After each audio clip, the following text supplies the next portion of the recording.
In this tutorial, I will show you how to add your own recipes. To add your own recipes to your private recipe box, click on the tab that says Recipe Box. Then click on the tab below that says Add/Edit. From here, you have two choices. You can either import a recipe from a website using a URL, or you can input your own recipe. This tutorial will show you how to input a recipe manually. First, you can upload a photo of the recipe. This step is optional, but the ideal size for the recipe photo is 1500 by 1000 pixels. Next, you can input the title of the recipe, the time, and the number of servings it makes.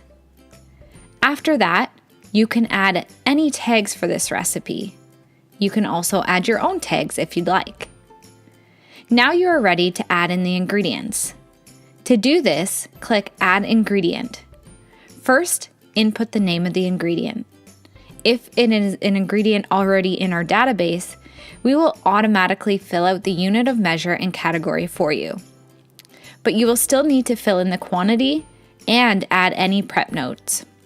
When you are finished, click Add Ingredient.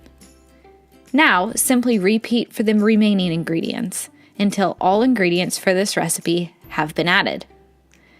Once you are finished inputting your ingredients, you can move on to inputting the directions.